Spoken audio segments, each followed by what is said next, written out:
February 20 तारिखରେ ଗ୍ରୀଷ୍ମ ପ୍ରବାହ ସମ୍ପର୍କରେ ଲୋକମାନଙ୍କୁ ସଚେତନ ସହ ବିଭିନ୍ନ ବିଭାଗ ସେମାନଙ୍କ ପରିଚାଳନାକୁ ସୁଦୃଢ଼ କରିବା ଜରୁରୀ, ଯାହାଫଳରେ ଏହି ଗ୍ରୀଷ୍ମ ପ୍ରବାହ କ୍ଷୟକ୍ଷତିକୁ ରୋକାଯାଇ ପାରିବ ବୋଲି କହିଛନ୍ତି ଜିଲ୍ଲାପାଳ ଦିବ୍ୟଜ୍ୟୋତି ପରିଡ଼ା। ଆଜି ପୂର୍ବାହ୍ନରେ ସଦ୍ଭାବନା ସଭାଗୃହ ପରିସରରେ ଜିଲ୍ଲା ବିପର୍ଯ୍ୟୟ ପରିଚାଳନା କମିଟିର ପୁରୀ ଜିଲ୍ଲାସ୍ତରୀୟ ବୈଠକ ଅନୁଷ୍ଠିତ ହୋଇଥିଲା। ଏଥିରେ ଅଧ୍ୟକ୍ଷତା କରି ଜିଲ୍ଲାପାଳ ଶ୍ରୀ ପରିଡ଼ା ପ୍ରାକୃତିକ ବିପର୍ଯ୍ୟୟକୁ ରୋକାଯାଇ ପାରିବ ନାହିଁ, କିନ୍ତୁ ପୂର୍ବ ପ୍ରସ୍ତୁତି ଦ୍ୱାରା ଧନଜୀବନ ହାନି ଓ କ୍ଷୟକ୍ଷତିକୁ ହ୍ରାସ କରିପାରିବା। ତେଣୁ ବୈଠକର ନିର୍ଦ୍ଦେଶ ଅନୁସାରେ ସମସ୍ତ ବିଭାଗ ସେମାନଙ୍କ ଦାୟିତ୍ୱକୁ ସୁଚାରୁ ରୂପେ ନିର୍ବାହ ପାଇଁ ଜିଲ୍ଲାପାଳ ନିର୍ଦ୍ଦେଶ ଦେଇଥିଲେ। ପରେ ବିଶଦ ଆଲୋଚନା କରାଯାଇ କାର୍ଯ୍ୟ ଚୂଡ଼ାନ୍ତ କରାଗଲା। ବ୍ଲକ, ତହସିଲ, ଜିଲ୍ଲା ସ୍ତର ସହ ସମସ୍ତ ବିଭାଗ ସେମାନଙ୍କ କଣ୍ଟ୍ରୋଲ ରୁମ୍ ବା ନିୟନ୍ତ୍ରଣ କକ୍ଷକୁ ନିରନ୍ତର ଭାବେ ତୁରନ୍ତ କାର୍ଯ୍ୟକ୍ଷମ କରିବା, ପାନୀୟ ଜଳ ଯୋଗାଣକୁ ଅଧିକ କ୍ରିୟାଶୀଳ କରିବା, ଆବଶ୍ୟକତା ଅନୁସାରେ ଜଳ ଯୋଗାଇବା, ଗ୍ରାମ୍ୟ ଜଳ ଯୋଗାଣ ଓ ପରିମଳ ବିଭାଗ ପକ୍ଷରୁ ପାନୀୟ ଜଳ ଉତ୍ସଗୁଡ଼ିକ ନିୟମିତ ବିଶୋଧନ ସହ ଅଧିକ ଟ୍ୟାଙ୍କର ମାଧ୍ୟମରେ ପାନୀୟ ଜଳ ଯୋଗାଣ, ଗ୍ରାମାଞ୍ଚଳରେ ଓ ସହରାଞ୍ଚଳରେ ଜନଗହଳିପୂର୍ଣ୍ଣ ସ୍ଥାନମାନଙ୍କରେ ବିଡିଓ, ପୌର ଓ ଏନ୍ଏସିର ନିର୍ବାହୀ ଅଧିକାରୀମାନେ ପାନୀୟ ଜଳ ଛତ୍ରର ବ୍ୟବସ୍ଥା କରିବା, ଶ୍ରମିକମାନଙ୍କୁ ଦିନ 11ଟାରୁ 3ଟା ପର୍ଯ୍ୟନ୍ତ କାମ ନ କରାଇବା,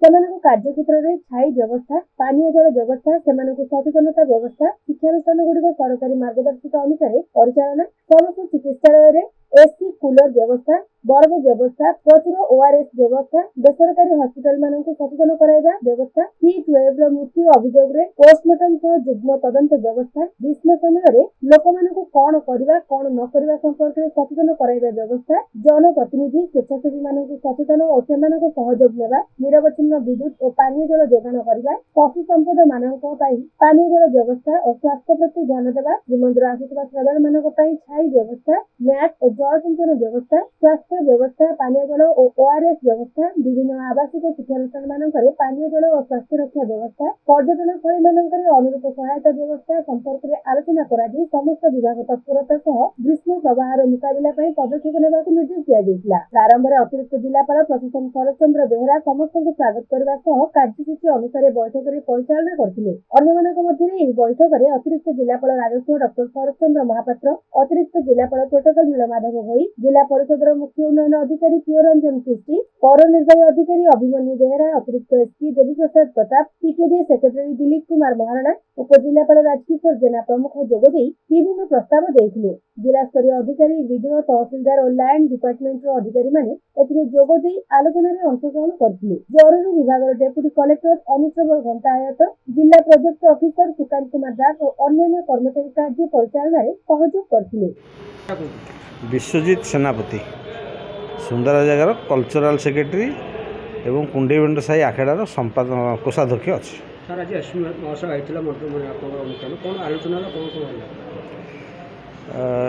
ଚଳିତ ବର୍ଷର ସାହି ଯାତ୍ରା ପାଇଁକା କୁଣ୍ଡେଇବେଣ୍ଡ ସାହି ଆଉ ପୋଲିସ ପ୍ରଶାସନର ମିଳିତ ସମନ୍ୱୟ ବୈଠକ ଆଜି ପ୍ରଥମକରି ହେଲା। 2026 ମସିହା ଯେଉଁ ଆସନ୍ତା ସାହି ଯାତ୍ରା ପାଇଁକା ଏଇଟା ପ୍ରଥମ ସମନ୍ୱୟ ମିଟିଂ। ସେମିତି ସବୁ ସାହିର ଗୋଟେ ଗୋଟେ ଏସ୍ପି ସାର୍ କହିଲେ ନେବା ପାଇଁକା, ସେଥିରେ ସାହି ଯାତ୍ରା ଏବଂ ବର୍ଷ ତମାମ ସାହି ବାସିନ୍ଦାଙ୍କର କ'ଣ ସୁବିଧା ଅସୁବିଧା ଅଛି, ଏ ଏରିଆରେ କିଛି ନିଶାଦ୍ରବ୍ୟ କାରବାର ହେଉଛି ନା ନାହିଁ, କିଛି ଗୁଣ୍ଡାଗିରି ରାହାଜାନୀ କି କ'ଣ ସବୁ ହେଉଛି ନା ନାହିଁ, ତା'ର ପ୍ରତିକାର କେମିତି କରାଯିବ, କିଏ ସବୁ କରୁଛନ୍ତି ନା ନାହିଁ, ଆଉ ଟ୍ରାଫିକ୍ ସମସ୍ୟା। ଏଠି ମୁଖ୍ୟ କୁଣ୍ଡେଇବେଣ୍ଟ ସାହିର ରାସ୍ତାର ଯୋଡ଼େ ତିନିଟା ରାସ୍ତା ଯେଉଁଟା ଆମର ରାମଚଣ୍ଡୀ ସାହି ଦେଇକରି ମର୍ଚିକୋଟ ଛକରେ ବାହାରିବା ପାଇଁ ଏବଂ ଜାଡ଼ୁଆନୀ ଲାଇବ୍ରେରୀ ଛକରୁ ମାର୍କେଟ ଛକ ବାହାରିବା ପାଇଁ, ଏଇଟା ଦୁଇଟି ମୁଖ୍ୟ ରାସ୍ତା ଯେଉଁଟାକି ମନ୍ଦିର ଦର୍ଶନ କରିବାକୁ ଯିବା ପାଇଁକା ତୀର୍ଥଯାତ୍ରୀମାନଙ୍କ ପାଇଁକା ଆବଶ୍ୟକ ଏବଂ ସାହି ବାସିନ୍ଦାଙ୍କର ମଧ୍ୟ ନିଜର ନିତ୍ୟ ବ୍ୟବହାର୍ଯ୍ୟ କାର୍ଯ୍ୟ ଯେଉଁ କରିବା ପାଇଁ ଆବଶ୍ୟକ। ସେଥିରେ ବହୁତ ପ୍ରକାର ଟ୍ରାଫିକ୍ ସମସ୍ୟା ଉପୁଜୁଛି। ଯେଉଁ ଅଟୋବାଲା, ଗାଡ଼ି କାରବାଲା ସବୁ ନେଇ ଆସୁଛନ୍ତି, ଏଇ ନେଇକି ଯେଉଁ ବହୁତ ଲୋକାଲ ଲୋକ ଅସୁବିଧାର ସମ୍ମୁଖୀନ ହେଉଛନ୍ତି, ସେ ସମ୍ପର୍କରେ ବିସ୍ତୃତ ବିଷୟରେ ସବୁ ଆଲୋଚନା ସାର୍ କଲେ ଏବଂ ଏ ଅଞ୍ଚଳରେ ସିନିୟର ସିଟିଜେନ୍ ମାନେ କେମିତି ଠିକ୍ ଠାକ୍ ରହିବେ। କିଛି ସିନିୟର ସିଟିଜେନ୍ ଅଛନ୍ତି ଯାହାଙ୍କର ପିଲାମାନେ ବାହାରେ ରହୁଛନ୍ତି, ସେ ଏକୁଟିଆ ରହୁଛନ୍ତି, ତାଙ୍କର ସୁବିଧା ପାଇଁକା ଏସ୍ପି ସାର୍ ନିଜେ ଗୋଟେ ଦେଇଛନ୍ତି ଯେ ପୋଲିସ ହେଲ୍ପଲାଇନ୍ ଗୋଟେ ଇସ୍ୟୁ କରିବେ, ଆଉ କେଉଁମାନେ ଏକୁଟିଆ ରହୁଛନ୍ତି ସେମାନେ ଡାଇରେକ୍ଟ ପୋଲିସର যোগাযোଗ ভিତରେ ରହିବେ ସେଥିପାଇଁ ସ୍ୱତନ୍ତ୍ର ଷ୍ଟାଫ୍ ଦିଆହେବ ସେ ଷ୍ଟାଫ୍ ସେମାନଙ୍କ ସହିତ ବର୍ଷ ତମାମ କଣ୍ଟାକ୍ଟ ଭିତରେ ରହିବେ ତାଙ୍କର ସୁବିଧା ଅସୁବିଧା ସେ ପୁଲିସ୍ ସହିତ ଦେଇପାରିବେ ପୁଲିସ୍ର କର୍ମଚାରୀ ମଧ୍ୟ ଟାଇମ୍ ଟୁ ଟାଇମ୍ ତାଙ୍କ ସାଙ୍ଗରେ ଡାଇରେକ୍ଟ ଯୋଗାଯୋଗ କରିବେ ଏଇଭଳିଆ ହେଲା ଏବଂ ସାଇ ଯାତ୍ରା ସମୟରେ ଯେଉଁ ବିଭିନ୍ନ ବିଶୃଙ୍ଖଳା ସୃଷ୍ଟି ହେଉଛି ମଝିରେ ମଝିରେ କିଛି ଯୁବକ ନିଶାସକ୍ତ ଅବସ୍ଥାରେ ଗାଡ଼ିରେ ସାଇ ଯାତ୍ରା ମଝିରେ ଯାଉଛନ୍ତି ଏବଂ କିଛି ମାନେ ଉଚ୍ଛୃଙ୍ଖଳ ଯୁବକ ଅସାମାଜିକ ତ ମୁଁ କେବେ କହିବିନି ଉଚ୍ଛୃଙ୍ଖଳ ଯୁବକ ବିଭିନ୍ନ ସ୍ଥାନରେ ଖଟ ପକାଇ ରାସ୍ତା ଅବରୋଧ କରି ଲାଇଟ୍ ଲଗାଇ ସେଠି କହୁଛନ୍ତି ଯେ ସାଇ ଯାତ୍ରାରେ ଯାଉଥିବା କଳା